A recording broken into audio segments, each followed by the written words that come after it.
12 রবিউল আউয়াল মৃত্যুবরণ করেছেন এ কথা সুনিশ্চিত, কিন্তু 12 রবিউল আউয়ালেই জন্মেছেন এর ব্যাপারে সকল ঐতিহাসিক কি নয়, একমত নয়।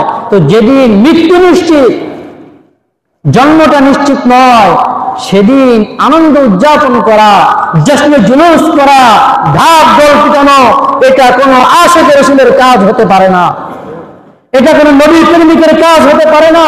নবী প্রেমিক ছিল হযরত আবু বকর, হযরত ওমর, হযরত ওসমান, হযরত আলী। আবু বকর, ওসমান, আলী, ওমর এর চেয়ে নবী প্রেমিক পৃথিবীতে আর আসতে পারে না, হতেও পারে না। কি বলেন, পারে? তো নবীর জন্মে, নবীর মৃত্যুতে যদি আবু বকর, ওমর, ওসমান, আলী এমন আনন্দ উল্লাস না করে, এমন জশ্নে জুলুস পালন না করে, তো আমি আপনি কিসের নবীর প্রেমিক, কিসের আশিক রাসূল দাবি করে? নবীর সাহাবায়ে কেরাম যে কাজ করেছে তার বিপরীত কাজ করে আমি নিজেকে আশিক রাসূল দাবি করি।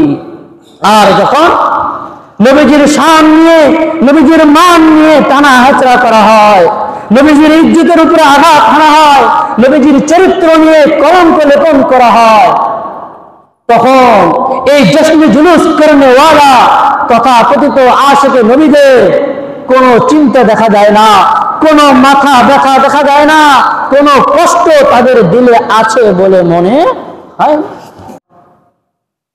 وقال رسول الله صلى الله عليه وسلم أنا سيد ولد آدم يوم القيامة ولا فخر أو كما قال عليه الصلاة والسلام صدق الله العلي العظيم وصدق رسوله النبي الأمي الكريم ونحن على ذلك لمن الشاهدين والشاكرين والحمد لله رب العالمين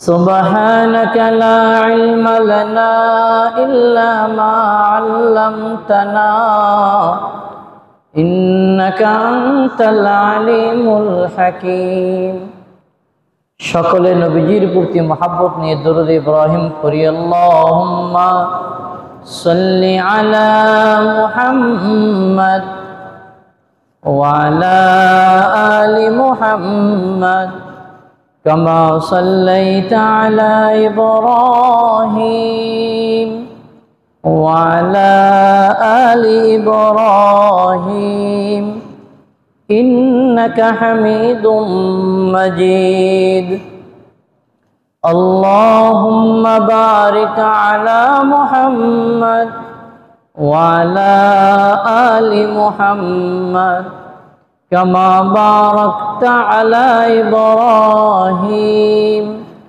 وعلى آل إبراهيم إنك حميد مجيد আলহামদুলিল্লাহ, সমস্ত প্রশংসা আল্লাহ রাব্বুল আলামিনের দরবারে, যে আল্লাহ রাব্বুল আলামিন আমাদের সকলকে পবিত্র জুমার দিনে মসজিদে এসে বসবার তৌফিক দান করেছেন। সকলে বলি আলহামদুলিল্লাহ। সম্মানিত মুসল্লিয়ানে কেরাম,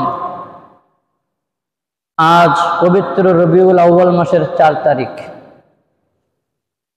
আমরা বিগত কয়েক জুমার থেকে ঈমানের রোকন নিয়ে, মুত্তাকিদের গুণাবলী নিয়ে আলোচনা করে আসছিলাম।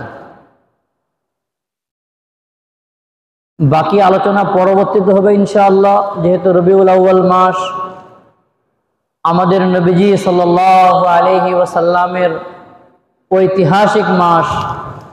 এই মাসেই নবীজি সাল্লাল্লাহু আলাইহি ওয়াসাল্লাম জন্মগ্রহণ করেছেন এবং এই মাসেই নবীজি সাল্লাল্লাহু আলাইহি ওয়াসাল্লাম আল্লাহর প্রিয় হয়ে গিয়েছেন।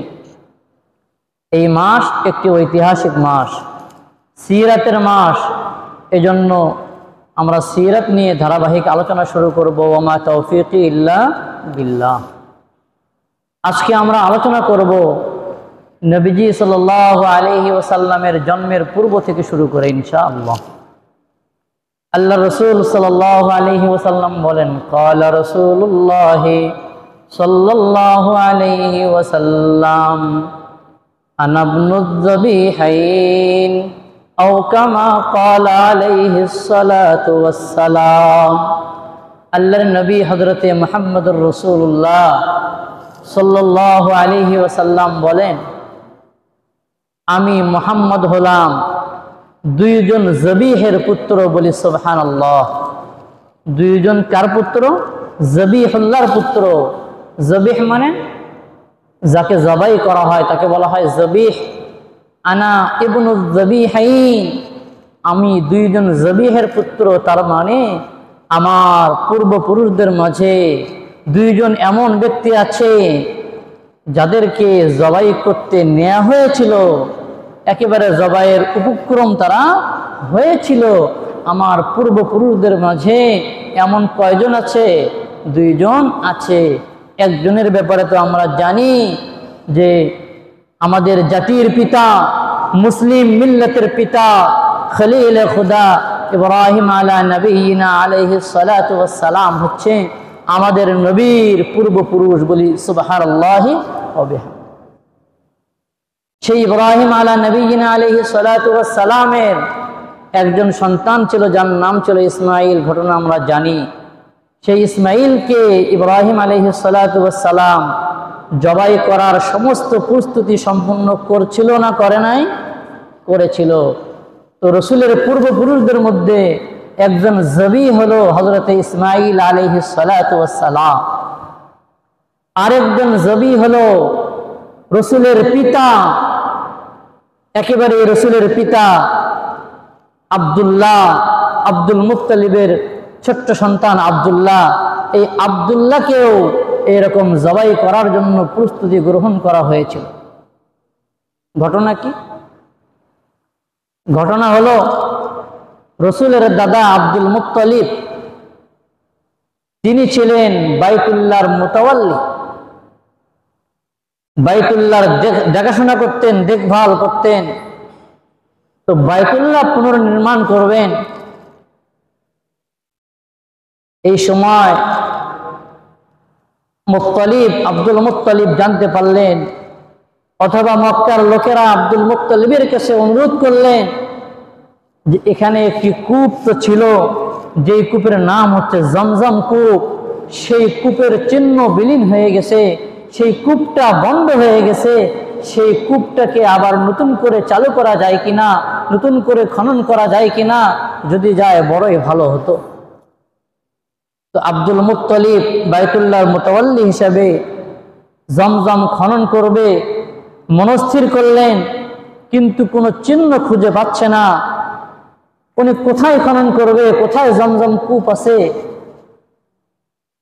তখন উনি মান্নত করলেন, আল্লাহর দরবারে মান্নত করলেন, ও আল্লাহ, ও রব্বে কাবা, আমি যদি জমজমকে খনন করতে পারি, জমজমকে চালু করতে পারি, তাহলে আমার যদি 10টা ছেলে সন্তান হয়, আমি একটি ছেলে সন্তানকে তোমার জন্য জবাই করে দেব। বলি সুবহানাল্লাহি ওয়া বিহামদিহি।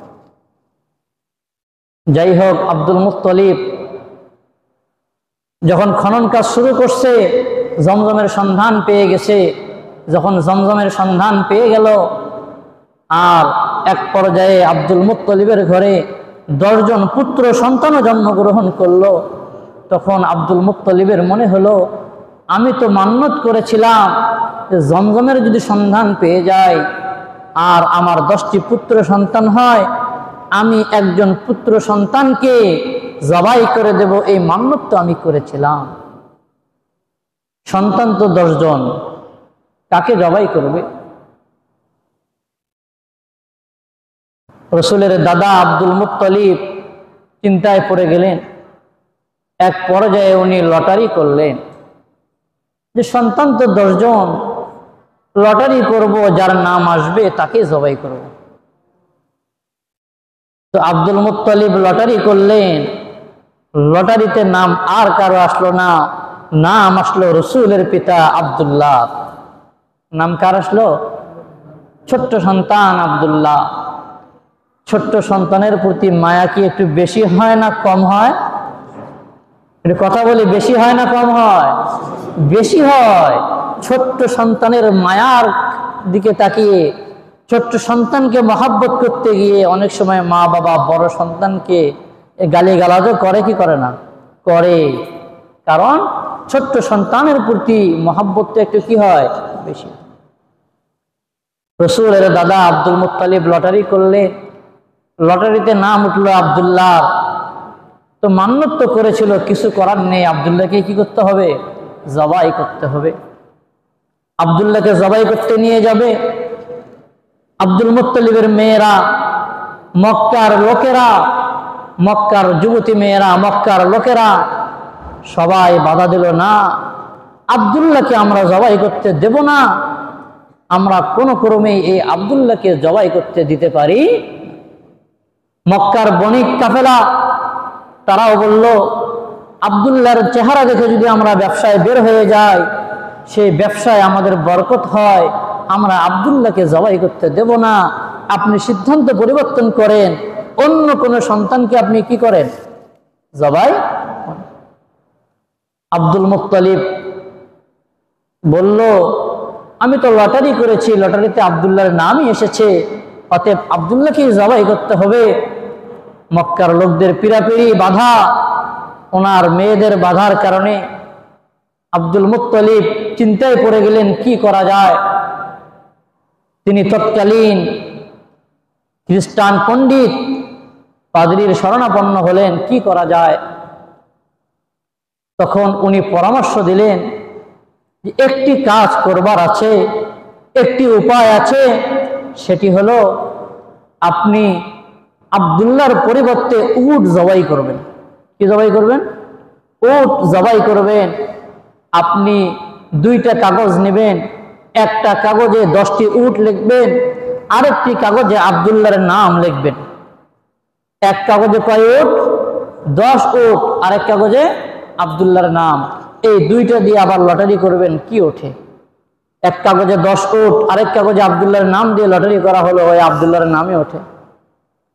আবার পরামর্শ দেওয়া হলো, উটের সংখ্যা বাড়ায় দেন, এবার দেন 20টি উট। কয়টি উট? এক পাশে 20টি উট, আরেক পাশে আব্দুল্লাহ। আবার লটারি করা হলো, আব্দুল্লাহর নাম আসলো। আবার উটের সংখ্যা বৃদ্ধি করা হলো, এক পাশে 30টি উট দেওয়া হলো, আরেক পাশে আব্দুল্লাহর নাম দেওয়া হলো, আব্দুল্লাহর নামই উঠে আসলো। এরকম ভাবে যতই উটের সংখ্যা বাড়ায় না কেন, নাম কাটটা আসে? আব্দুল্লাহটাই আসে। আব্দুল মুত্তালিব চিন্তা করলেন, বাঁচাবার কোনো কি নেই, উপায় তো দেখি না, যতই উটের সংখ্যা বাড়ায় উটের নাম তো ওঠে না, আব্দুল্লাহর নামই ওঠে। এক পর্যায়ে এরকম করতে করতে করতে করতে যখন গিয়ে উটের সংখ্যার ওখানে 100টি উট লিখলো, আরেক কাগজে আব্দুল্লাহর নাম লিখে লটারি করলো, সেবার আব্দুল্লাহর নাম না উঠে 100 উটের সংখ্যা লেখা কাগজটি উঠে আসলো। বলি সুবহানাল্লাহ। কার নাম উঠে আসলো? উটের নাম উঠে আসলো। আব্দুল্লাহর নাম আর কি হলো না? উঠে আসলো না। তখন আব্দুল মুত্তালিব ওই আব্দুল্লাহর পরিবর্তে মান্যত পূরণ করবার জন্য 100টি উটকে জবাই করে দিলেন। বলি সুবহানাল্লাহ। 100টি উট মানে কি আমাদের 100টা বকরি? 100টা বকরিও যদি ধরেন বর্তমান বাজারে কত টাকা? অনেক টাকা না?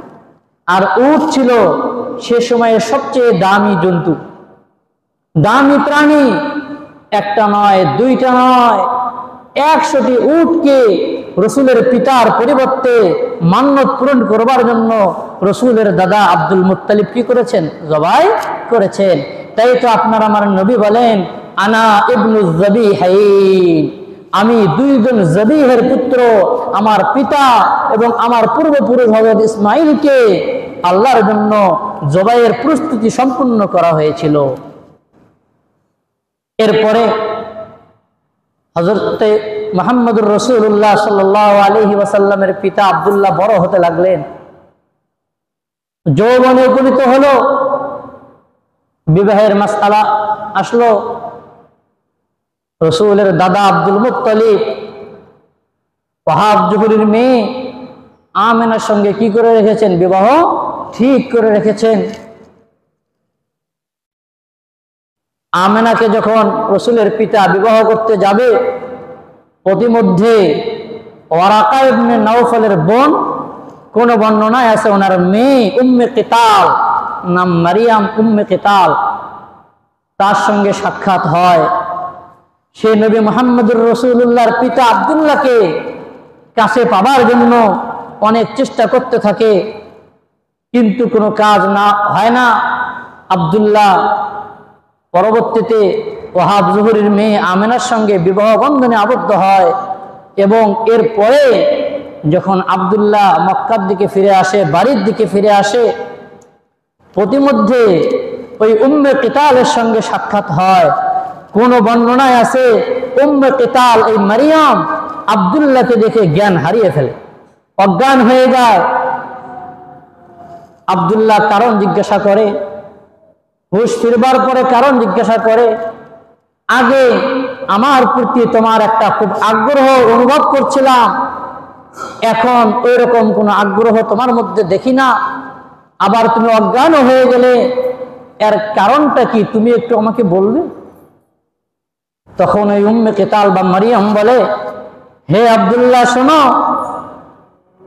আমি খ্রিস্টান পণ্ডিতের মেয়ে বা বোন, আমি আমাদের কিতাব পড়েছি, ইনজিল পড়েছি, শেষ জামানায় একজন নবী আসবে, যেই নবীর নাম হবে আহমদ, সেই নবীর নূরটা আমি তোমার কপালে দেখতেছিলাম, অনুভব করতেছিলাম। এজন্য আমার তীব্র আকাঙ্ক্ষা ছিল, আমার আশা ছিল যে আমি তোমার সঙ্গে বিবাহ বন্ধনে আবদ্ধ হব, তোমাকে আমি স্বামী হিসেবে গ্রহণ করে তোমার ওই কপালের মধ্যে যে নূর আছে, শ্রেষ্ঠ নবীর যে নূর আছে, সেই নূরকে আমার গর্ভে ধারণ করে আমি এই জাতির শ্রেষ্ঠ মা হিসেবে আমি সাব্যস্ত হব, আমি শ্রেষ্ঠ একজন মা হব। এই ইচ্ছা, এই আকাঙ্ক্ষা, এই আশাটুকু আমার মধ্যে ছিল। এজন্য আমি তোমার প্রতি আগ্রহী ছিলাম, তোমার প্রতি আমি আকৃষ্ট ছিলাম। কিন্তু আজকে আমি দেখতেছি তোমার কপালে সেই নূরটুকু আর নেই, সেই নূরটুকু স্থানান্তরিত হয়েছে, কারো গর্ভে জায়গা করে নিয়েছে। তুমি আমাকে সত্য করে বলো, তুমি কি বিবাহ করেছো? আব্দুল্লাহ বলল, হ্যাঁ, আমি আমেনা নামে একজন মেয়েকে বিবাহ করেছি। তখন মারিয়াম বা উম্মে কিতাল বলল, হে আব্দুল্লাহ, আমার ইচ্ছা ছিল এই জগতের শ্রেষ্ঠ মানুষকে আমি গর্ভে ধারণ করব, যেহেতু এটা আমার কপালে নেই, আমি ঘোষণা করতেছি আমি আর কোনোদিন বিবাহ বন্ধনে আবদ্ধই হব না। আল্লাহ রাসূল সাল্লাল্লাহু আলাইহি ওয়াসাল্লামের আব্বা আব্দুল্লাহ আমেনাকে বিবাহ করলেন। বিবাহ করবার পরে আল্লাহ রাসূল আমেনার গর্ভে আসলেন। ইতিমধ্যে রাসূলের পিতা আব্দুল্লাহ এরকম ভাবে ব্যবসায়িক সফর থেকে আসবার পথে মদিনাতে ইন্তেকাল করেন। রাসূল মায়ের গর্ভে, আমেনার গর্ভে ইতিমধ্যে রাসূলের পিতা কি করেন? ইন্তেকাল করেন। রাসূলের পিতা ইন্তেকাল করবার পরে আমেনা নবী মুহাম্মদুর রাসূলুল্লাহকে গর্ভে নিয়ে চলতেছেন। হযরতে আমেনা বলেন যে আমি যখন মুহাম্মদকে গর্ভে নিয়ে চলতেছিলাম, তখন কোন এক ব্যক্তি এসে আমাকে বলল, হে আমেনা, তুমি যাকে গর্ভে ধারণ করেছো সে হচ্ছে এই জাতির সরদার, সে হচ্ছে এই জাতির সরদার, সে সাধারণ কোনো ব্যক্তি নয়। সে যখন দুনিয়াতে জন্মগ্রহণ করবে তখন দুনিয়াটা আলোকিত হয়ে যাবে। পূর্ব আকাশ থেকে পূর্ব থেকে পশ্চিম, উত্তর থেকে দক্ষিণ, পুরাটাই কি হয়ে যাবে? আলোকিত হয়ে যাবে। যখন এই সন্তানকে তুমি প্রসব করবে, এই সন্তান যখন জন্মগ্রহণ করবে, তুমি এই সন্তানের ব্যাপারে আল্লাহর কাছে আশ্রয় কামনা করবে। তুমি আল্লাহকে বলবে, ও আল্লাহ, আমি আমার এই সন্তানের ব্যাপারে সমস্ত ধরনের খারাপি থেকে, অনিষ্টতা থেকে ও আল্লাহ আপনার আশ্রয় কামনা করতেছি। হযরতে আমেনাকে কে যেন এসে এমনটা শিখিয়ে দিয়ে গেল। হযরতে আমেনা বলেন, আমি যখন আমার সন্তানকে প্রসব করলাম মোহাম্মদকে এরকম ভাবে, মোহাম্মদ যখন এরকম ভাবে দুনিয়ার জমিনে আসলো, তখন আমি দেখতে পেলাম যে একটা আলো বের হয়ে আসলো, যে আলোর দ্বারা পৃথিবী আলোকিত হয়ে গেল। বলে সুবহানাল্লাহ। ইতিহাস বলে নবী মুহাম্মদুর রাসূলুল্লাহ সাল্লাল্লাহু আলাইহি ওয়াসাল্লাম এরকম ভাবে যখন জন্মগ্রহণ করেছে, এক হাতে মাটি নিয়ে আসমানের দিকে উঁচু করে ধরেছেন। বলি সুবহানাল্লাহ। ছোট্ট বাচ্চা জন্মগ্রহণ করেছে, হাতে মাটি নিয়ে উপরের দিকে হাত উত্তোলন করেছে। এবার আসি নবী মুহাম্মদুর রাসূলুল্লাহ সাল্লাল্লাহু আলাইহি ওয়াসাল্লামের জন্ম নিয়ে। কত তারিখে তিনি জন্মগ্রহণ করেছেন? যদিও প্রসিদ্ধ আছে 12ই রবিউল আউয়াল নবীজির জন্ম, প্রসিদ্ধ আছে না নাই? আছে। কিন্তু জন্মের তারিখ নিয়ে মতভেদ আছে। কোন কোন ঐতিহাসিক বলেছেন 2 তারিখ। রবিউল আউয়াল মাসের কয় তারিখ? 2 তারিখ। কেউ কেউ বলেছেন 8 তারিখ, কেউ কেউ বলেছেন 10 তারিখ, 12 তারিখ, 17 তারিখ, 18 তারিখ। এই সবগুলি মত পাওয়া যায় নবীজির কিসের ব্যাপারে? জন্মের ব্যাপারে। তবে একথা সত্য, নবীর জন্ম রবিউল আউয়াল মাসেই হয়েছে। নবীজির জন্ম কোন মাসে হয়েছে? রবিউল আউয়াল মাসে হয়েছে। কোন বছর হয়েছে? যেই বছর হস্তি বাহিনীর ঘটনা ঘটেছে। আসহাবে ফিল, আবরাহা যেই বছর বাইতুল্লাহ ধ্বংস করতে গিয়েছিল, তার 55 দিন পরে হস্তি বাহিনীর ঘটনা ছিল মুহররম মাসে, আর নবীজির জন্ম হয়েছে রবিউল আউয়াল মাসে। 12 তারিখ, 10 তারিখ, 2 তারিখ, 8 তারিখ, 17, 18 বিভিন্ন কি আছে? মতভেদ আছে। নবীজির জন্ম হয়েছে। তো নবীজির জন্মের তারিখের ব্যাপারে মতভেদ আছে, কিন্তু নবীজির মৃত্যু যে 12ই রবিউল আউয়ালে হয়েছে, এ ব্যাপারে ঐতিহাসিকদের কোনো কি নেই? মতভেদ নেই, দ্বিমত নেই।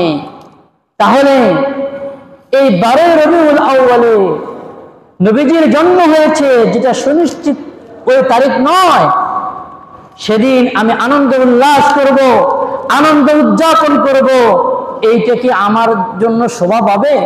এটা কি আমার জন্য সমুচিত হবে, উচিত হবে? কারণ ওই দিন মৃত্যুর দিন হওয়াটা তো সুনিশ্চিত। ওই দিন কিসের দিন হওয়া সুনিশ্চিত ভাই? 12ই রবিউল আউয়াল মৃত্যুবরণ করেছেন, এ কথা সুনিশ্চিত। কিন্তু 12ই রবিউল আউয়ালেই জন্মেছেন, এ ব্যাপারে সকল ঐতিহাসিক কি নয়?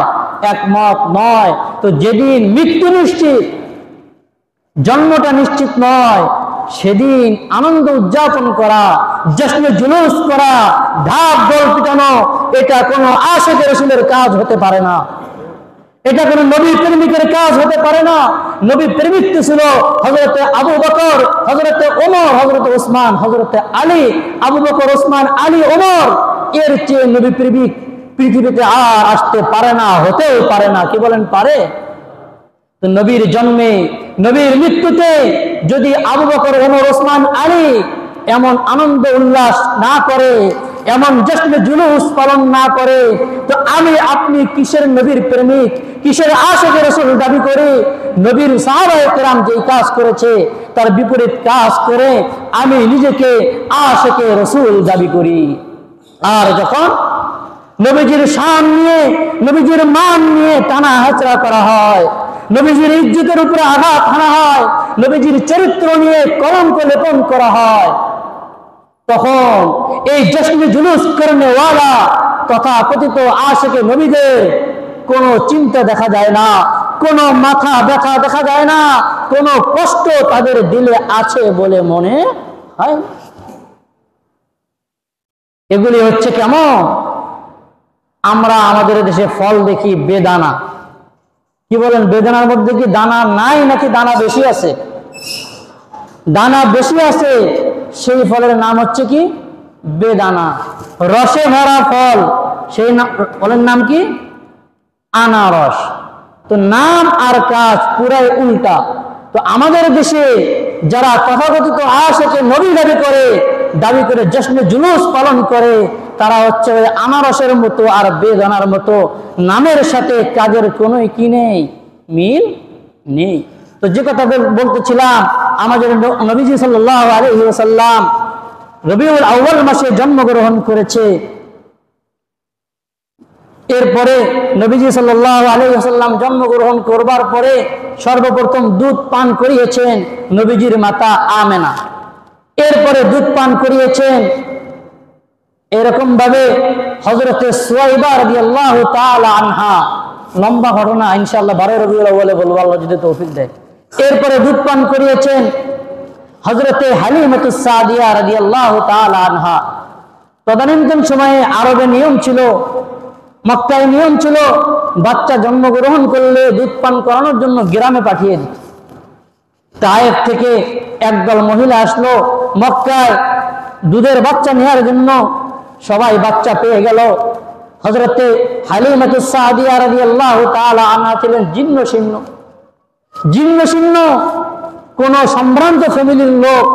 হালিমাতুস সাদিয়াকে কি দিলেন না? বাচ্চা দিলেন না। মহিলা নিজেই চলতে পারে না, আমাদের বাচ্চাকে কি দুধ পান করাবে? এই মনে করে হালিমাতুস সাদিয়াকে কেউ বাচ্চা দিল না। আর অপর দিকে হযরতে মুহাম্মদুর রাসূলুল্লাহর বাবা নেই, এতিম। এই এতিম সন্তানকে ওই তায়েফের কোন মহিলা নিতেও কি হলো না? রাজি হলো না। কারণ তারা বাচ্চাকে দুধ পান করাতো কিছু হাদিয়ার আশায়, কিছু পারিশ্রমিকের আশায় তারা দুধ পান করাতো। তারা দেখতে পেয়েছে এই সন্তানের তো বাবা নেই, আমাদেরকে হাদিয়া দিবে কে? এই জন্য তারা মুহাম্মদুর রাসূলুল্লাহকে কেউ না নিলেও, আর অপর দিকে হালিমাতুস সাদিয়াকে কেউ কি দিচ্ছে না? বাচ্চাও দিচ্ছে না। পরে হালিমাতুস সাদিয়া রাদিয়াল্লাহু তাআলা আনহা নবী মুহাম্মদকে, শিশু মুহাম্মদকে নিয়ে রওনা হলেন। আমি এই বাচ্চাকেই নিয়ে যাব, হোক না এতিম বাচ্চা, আমি এই বাচ্চাটাকেই নিয়ে যাব। হালিমাতুস সাদিয়া রাদিয়াল্লাহু তাআলা আনহা মুহাম্মদকে নিয়ে রওনা করলেন। উনি পরে বলেন যে আমি যখন তায়েফ থেকে আসতেছিলাম, আমি যে গাধার পিঠে সওয়ার হয়ে আসতেছিলাম, সেই গাধাটা ছিল একেবারে দুর্বল, গরিব মানুষ, একেবারে দুর্বল গাধা। আমার গাধা একেবারে সবার পেছনে পেছনে আসতো, একেবারে দুর্বল। কিন্তু যখন আমি মুহাম্মদকে নিয়ে রওনা করলাম, আমি দেখতে পেলাম আমার ওই দুর্বল গাধা অন্যান্য সমস্ত গাধার চেয়ে সবচেয়ে আগে তায়েফে পৌঁছে গেছে। বলি সুবহানাল্লাহি ওয়া বিহামদিহি। হালিমাতুস সাদিয়া বলেন শুধু তাই নয়, আমার স্তনে আগে দুধ কম ছিল, আমি যখন শিশু মুহাম্মদকে নিলাম আমার স্তন দুধে পরিপূর্ণ হয়ে গেল। বলি সুবহানাল্লাহ। শুধু তাই নয়, আমি যে উটনির দুধ পান করতাম সেই উটনির দুধ আগে তেমনটা ছিল না। শিশু মুহাম্মদকে বাড়িতে আনবার পরে আমার সেই উটনির স্তন এরকম দুধে ভরপুর হয়ে গেল। শুধু তাই নয়, যে বকরি থেকে দুধ পান করতাম সেই বকরিগুলি এরকম দুধে পরিপূর্ণ হয়ে গেল। তারপরে অন্যান্য মানুষের যত বকরি আছে, যত উটনি আছে, সমস্ত উটনির চেয়ে, সমস্ত বকরির চেয়ে আমি আমেনা, আমি হালিমাতুস সাদিয়ার উটনি আর বকরিতে দুধ বেশি পাওয়া যাচ্ছে। বলি সুবহানাল্লাহ। হালিমাতুস সাদিয়া রাদিয়াল্লাহু তাআলা আনহা শিশু মুহাম্মদকে নেওয়ার পরে এই বরকতগুলি সচক্ষে দেখতেছিল। যখন দুধ পান করানোর সময় সীমা শেষ হয়ে গেল, হালিমাতুস সাদিয়া রাদিয়াল্লাহু তাআলা আনহা শিশু মুহাম্মদকে নিয়ে আসলো আমেনার কাছে ফেরত দিবে। কিন্তু মন চাচ্ছিল না যে এত বরকতি শিশুকে ফেরত দেব, মনে চাচ্ছিল না। কিন্তু নিয়মতান্ত্রিক ভাবে কি দিতে হবে? মায়ের কাছে ফেরত দিতে হবে। কিন্তু ফেরত দিতে এসে হালিমাতুস সাদিয়া দেখতে পেলেন মক্কায় ওই সময় এরকম মহামারী দেখা দিছে। কি দেখা দিছে? মহামারী দেখা দিছে। হালিমাতুস সাদিয়া এটাকে সুবর্ণ সুযোগ মনে করে উনি আবার দরখাস্ত করলেন, মক্কায় তো মহামারী দেখা দিয়েছে, আমি এই মুহাম্মদকে আর কিছুদিন আমার কাছে রেখে দিই। আমেনা দেখলো কথা তো ঠিক, মক্কায় মহামারী, সন্তান তায়েফেই নিরাপদে থাকুক। হালিমাতুস সাদিয়া মুহাম্মদকে নিয়ে আবার চলে গেলেন। চলে যাওয়ার পরে আরো কিছুদিন থাকার পরে নবী মুহাম্মদুর রাসূলুল্লাহ যখন একটু বড় হলো, বড় হয়ে হালিমাতুস সাদিয়ার যে সন্তান ছিল সেই সন্তানের সঙ্গে বকরি চড়াতে লাগলো। বকরির সাথে সাথে জঙ্গলে গেল। একদিন জঙ্গলে যাওয়ার পরে একটি ঘটনা ঘটে গেল। মুহাম্মদুর রাসূলুল্লাহর দুধ ভাই সে দৌড়ে এসে মাকে বলল, মা আজকে তো মারাত্মক একটি ঘটনা ঘটে গেছে, এরকম ঘটনা ঘটে গেছে। বলে কি ঘটে গেছে? বলে আমি দেখলাম আমার ভাই মুহাম্মদকে কে যেন শোয়া দিল, শোয়া সেই মুহাম্মদের বুকটা ফেরে ফেললো। বুকটা কি করে ফেললো? সিনাকে চাপ করে ফেললো।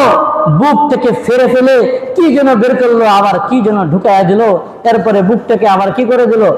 আগের মতো ঠিক করে দিল। ছোট্ট সন্তানের ব্যাপারে আমরা যদি এমন কোনো ঘটনা শুনি আমরা কেউ ঘাবড়ায় যাব, এটাই স্বাভাবিক। হালিমাতুস সাদিয়া রাদিয়াল্লাহু তাআলা আনহা ঘাবড়ায় গেলেন।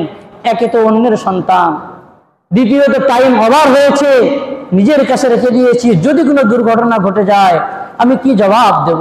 হালিমাতুস সাদিয়া রাদিয়াল্লাহু তাআলা আনহা তদানীন্তন সময়ের এক গণকের কাছে গেল, গিয়ে ঘটনা খুলে বলল যে আমার এই সন্তানের সাথে এমন ঘটনা ঘটেছে। তখন ওই গণক চিৎকার দিয়ে উঠল, হে আরব জাতি, তোমরা কোথায় আছো? তোমাদের সর্বনাশ হতে চলেছে। তোমাদের কি হতে চলেছে? সর্বনাশ হতে চলেছে। যার হাতে রাজত্ব চলে যাবে সেই শিশুর তো জন্ম হয়েছে। তোমরা যদি বাঁচতে চাও এই শিশুকে হত্যা করো, সাথে আমাকেও কি করো? হত্যা। গণকের এই কথা শুনে হালিমাতুস সাদিয়া রাদিয়াল্লাহু তাআলা আনহা মুহাম্মদকে টান দিয়ে নিয়ে চলে আসলেন। এসে মক্কায় এসে হযরতে আমেনার কাছে শিশু মুহাম্মদকে বুঝাইয়া দিলেন আর ঘটনা খুলে বললেন এই ঘটনা ঘটেছে।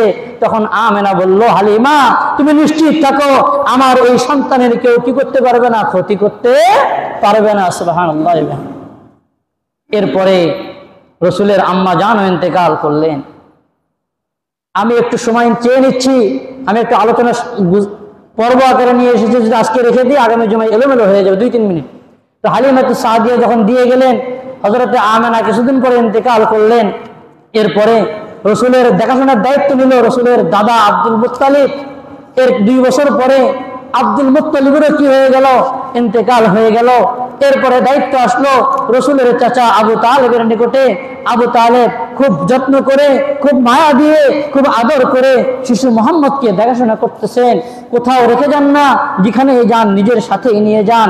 সেই ধারাবাহিকতায় আবু তালেব যখন সিরিয়াতে সফর করবেন, ব্যবসায়িক সফর করবেন, নবী মুহাম্মদ শিশু মুহাম্মদকে নিয়ে সফর করা শুরু করলেন। একটা জায়গায় যাওয়ার পরে সেখানে এক পাদ্রী ছিল। সেই পাদ্রী শিশু মুহাম্মদকে দেখলো। সেই পাদ্রীর নাম ছিল বুহাইরা। নাম কি ছিল? বুহাইরা। সেই বুহাইরা রাহেব শিশু মুহাম্মদকে দেখলেন, দেখে উনি চিনতে পারলেন যে এটাই তো শেষ জামানার নবী। কারণ উনি ওনার কিতাবে যে নিদর্শনগুলি পড়েছেন, যেগুলি পেয়েছেন, সেগুলি এই ছেলের মধ্যে উনি কি করতে পারতেছে? দেখতে পারতেছে। উনি সেগুলি দেখে উনি বললেন এই ছেলের অভিভাবককে। আবু তালেব বলল আমি এই ছেলের অভিভাবক। তখন ওই বুহাইরা পাদ্রী বলল আপনি যদি এই ছেলের কল্যাণ চান, এই ছেলের ভালোই চান, তাহলে মেহেরবানি করে এই শিশুকে আপনি সিরিয়াতে নিয়ে যাবেন না, এই শিশুকে আপনি মক্কায় ফেরত পাঠিয়ে দেন। এটা কোনো স্বাভাবিক শিশু নয়, এটা কোনো স্বাভাবিক শিশু নয়। যদি আপনি তার কল্যাণ চান তাহলে আপনি তাকে মক্কায় ফেরত পাঠিয়ে দেন। তখন আবু তালেব মুহাম্মদুর রাসূলুল্লাহকে মক্কায় ফেরত পাঠিয়ে দিলেন।